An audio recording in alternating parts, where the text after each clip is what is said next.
만약 예수님이 유대인이었다면 왜 유대인들은 2000년째 예수를 거부하고 있을까요?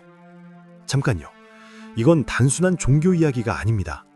이 질문 속에는 2000년의 피, 배신, 학살, 그리고 생존이 담겨 있어요.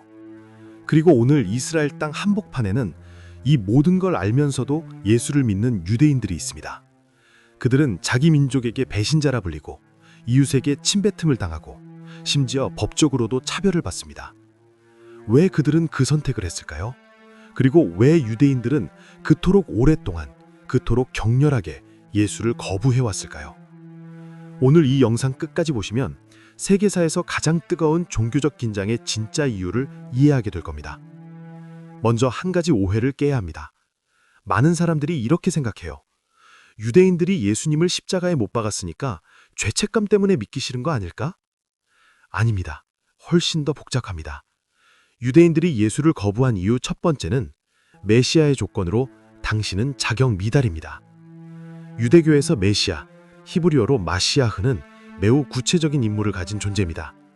유대 전통 신학에서 메시아는 반드시 세계 평화를 실현해야 하고 모든 유대인을 약속의 땅인 이스라엘 땅으로 귀환시켜야 하며 예루살렘 성전을 재건하고 전 세계가 유일신 하나님을 인정하는 시대를 열어야 합니다. 여기서 잠깐 이런 의문이 드실 수 있어요. 유대인들은 자신들만이 선택받은 민족이라고 믿는데 전 세계가 하나님을 인정해야 한다는 건 모순 아닌가? 절묘하게도 모순이 아닙니다. 유대교에서 선민이란 우리가 제일 잘났다라는 특별한 의식이 없는 것은 아니지만 히브리어로 암세굴라, 즉 특별한 임무를 받은 백성이라는 뜻이 더 강합니다. 유대인들은 스스로를 우리는 세상의 빛이 되어야 한다. 우리가 율법을 지키고 의롭게 사는 모습을 통해 온 세상이 한 하나님을 인정하는 날이 오도록 이끄는 안내자라고 이해합니다. 전 세계가 유대인이 될 필요는 없습니다. 전 세계가 유대교로 개종할 필요도 없습니다. 유대교에는 이방인을 위한 별도의 율법 체계가 있습니다. 바로 노아의 7계명입니다. 유대인은 613개의 계명을 지켜야 하지만 이방인은 단 7가지, 우상숭배 금지, 살인 금지, 도둑질 금지 등 보편적 윤리만 지키면 의로운 이방인으로 인정받습니다. 단지 한 하나님 아래 의롭게 사는 것으로 충분합니다. 이사야 선지자는 이 메시아 시대를 이렇게 묘사했습니다. 말일에 이르러 만방이 예루살렘으로 모여들 것이라. 이 비전에서 이방 민족들은 유대인이 되지 않습니다. 자신의 민족 정체성을 유지한 채 한 하나님을 인정하며 예루살렘으로 순례를 옵니다. 이렇게 선민의식과 전 세계의 유일신 인정, 이 두 가지는 충돌하는 게 아닙니다.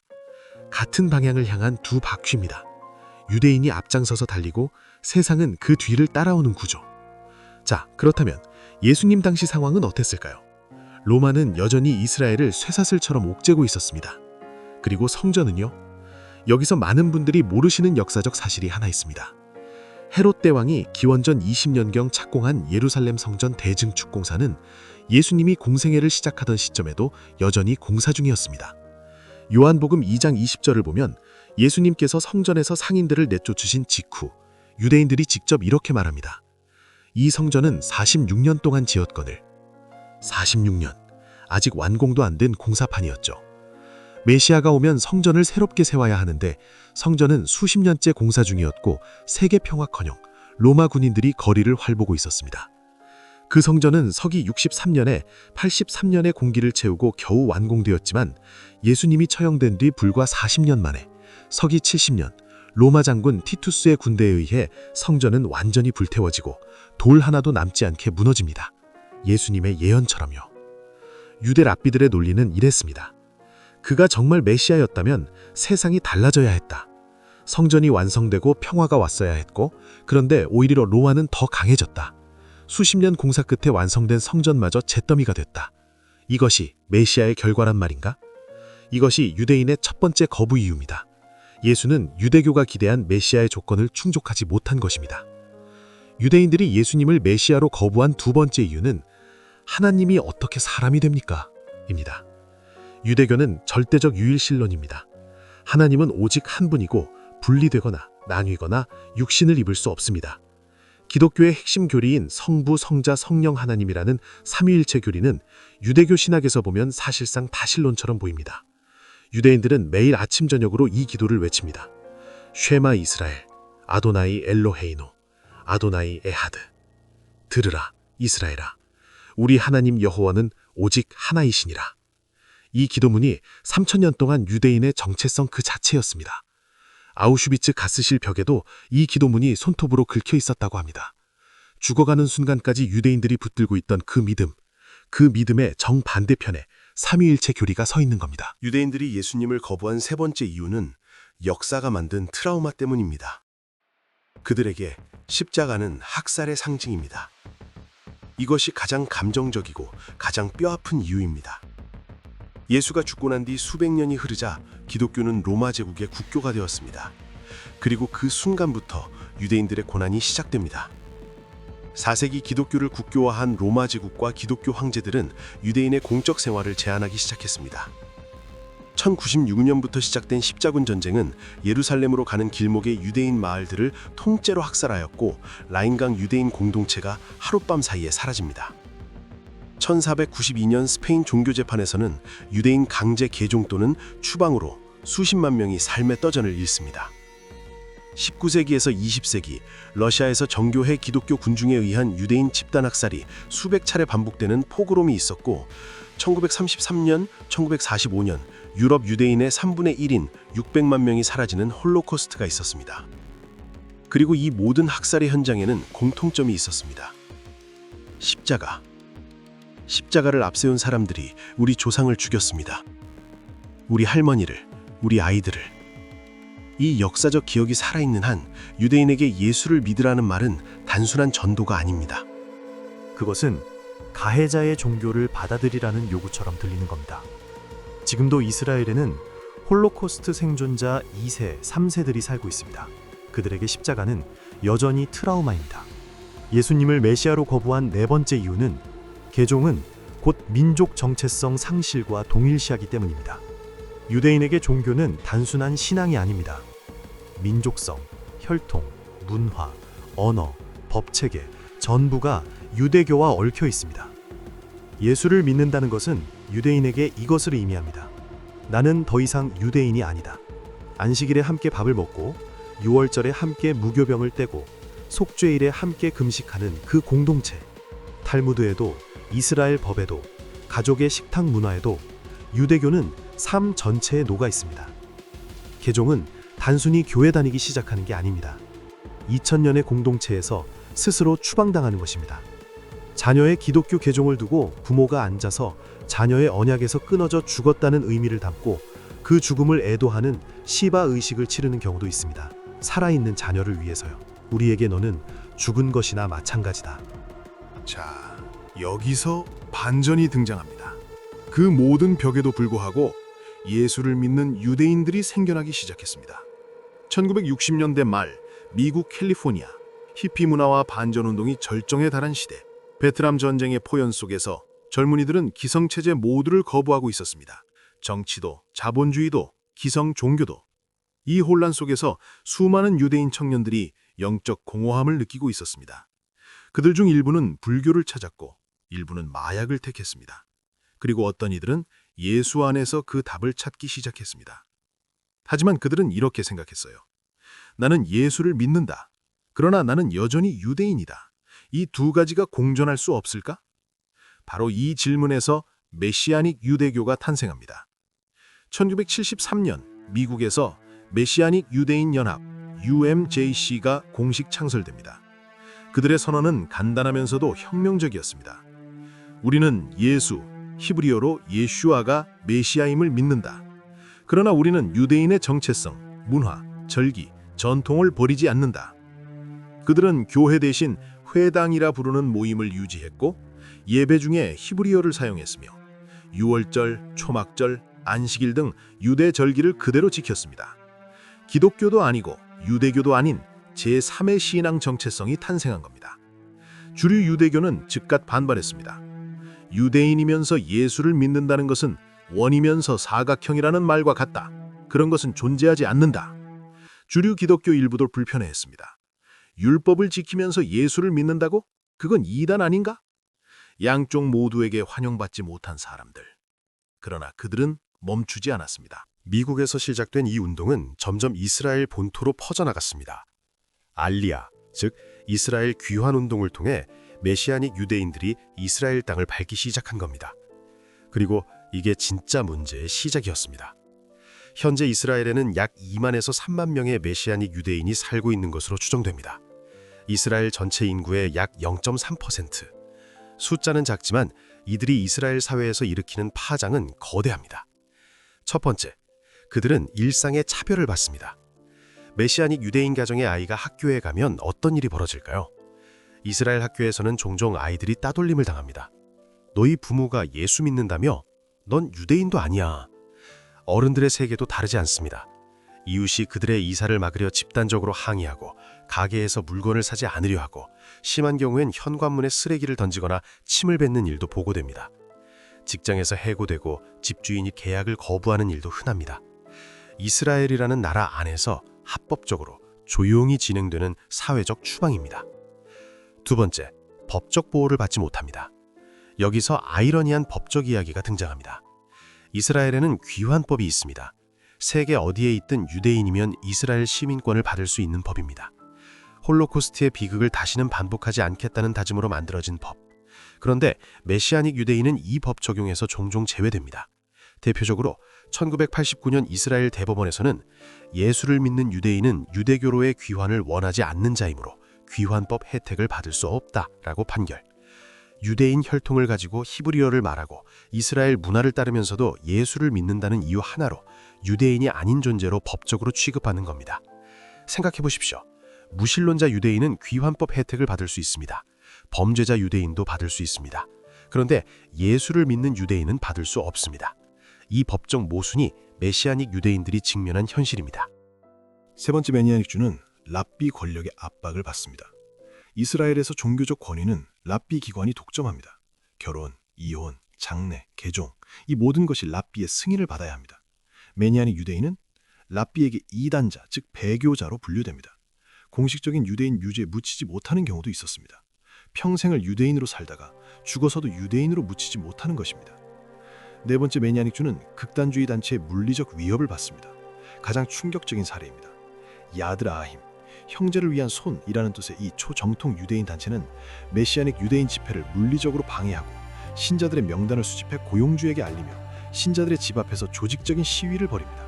그리고 2008년 이스라엘 남부 도시 아시도드에서 한 메시아닉 유대인 가정에 폭탄이 들어 소포가 배달됩니다. 아버지 아미 오르팟의 아들 다니엘, 당시 15세, 소포를 열었다가 폭발해 중상을 입습니다. 두 손과 몸 전체에 심각한 부상. 가해자는 이스라엘 내 극단주의 유대인이었습니다. 이것이 지금 이스라엘에서 예수를 믿는 유대인들이 마주하는 현실입니다. 그럼에도 불구하고 그들은 어떻게 버티는가? 이 모든 핍박 속에서 메시아닉 유대인들은 어떻게 살아갈까요? 그들은 공동체를 만듭니다. 이스라엘 전역에 약 300개 이상의 메시아닉 회중이 있습니다. 텔아비브, 하이파, 예루살렘, 네게부 사막 지역까지. 그들만의 학교, 복지기관, 상호 부조 네트워크를 운영합니다.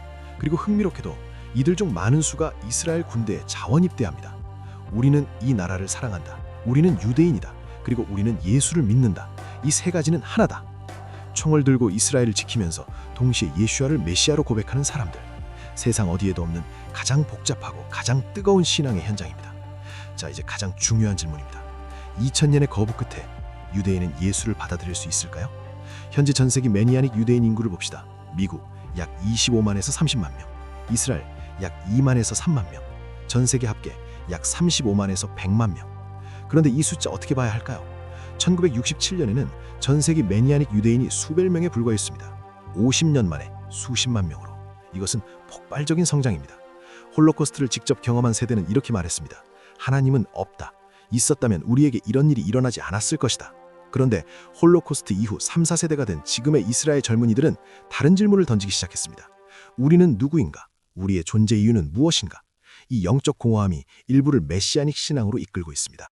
과거에는 이스라엘 안에서 메시아닉 유대교에 관한 정보를 얻기가 극도로 어려웠습니다.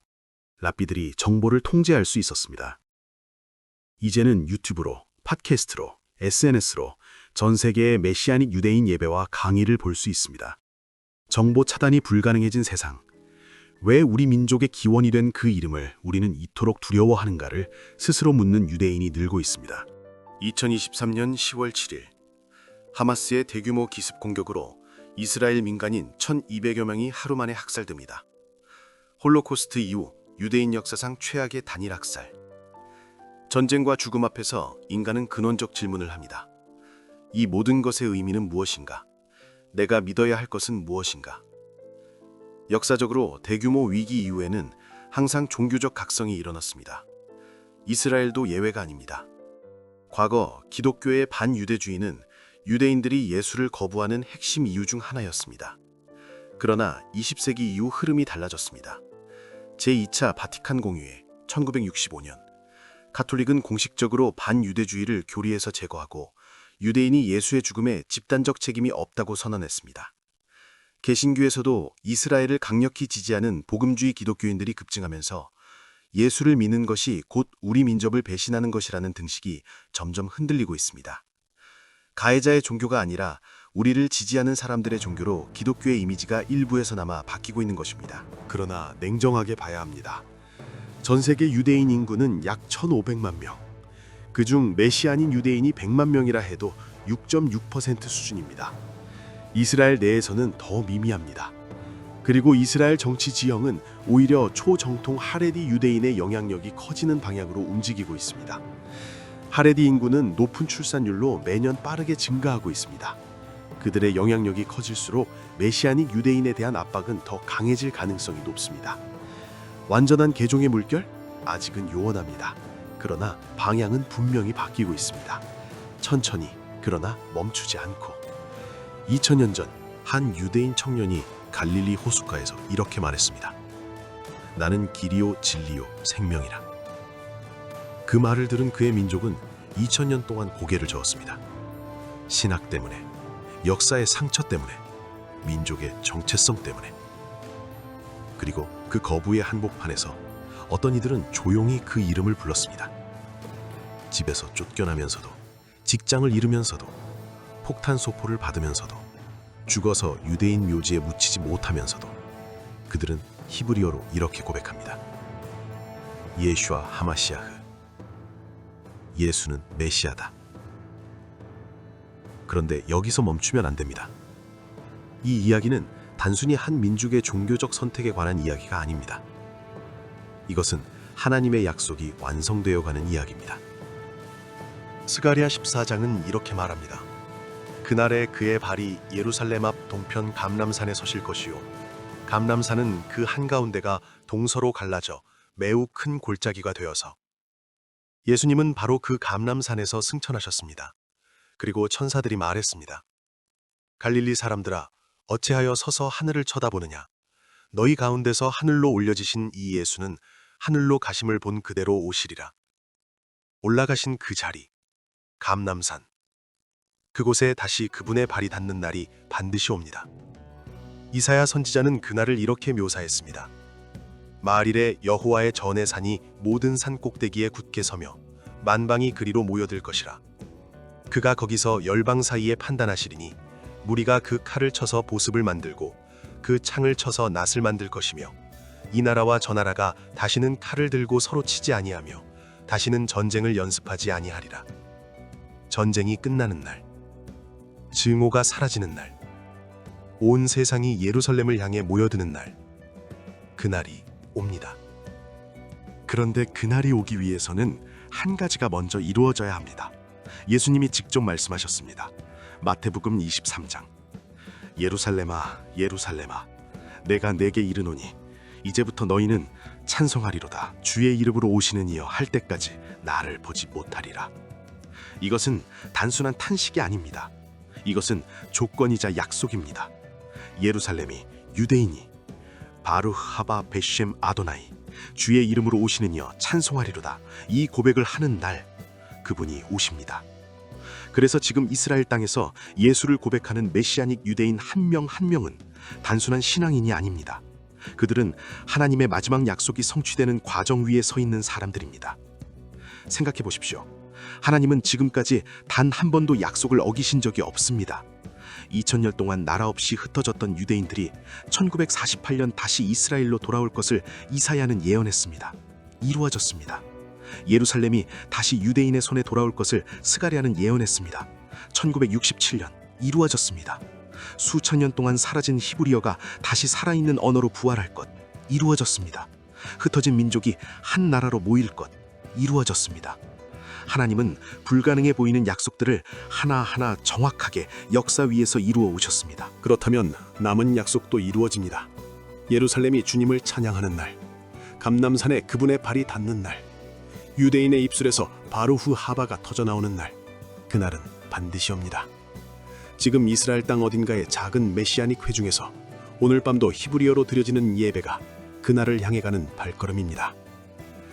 2000년의 거부도 600만 명의 학살도 그리고 지금 이 순간의 전쟁도 하나님의 시계를 단 1초도 늦추지 못했습니다.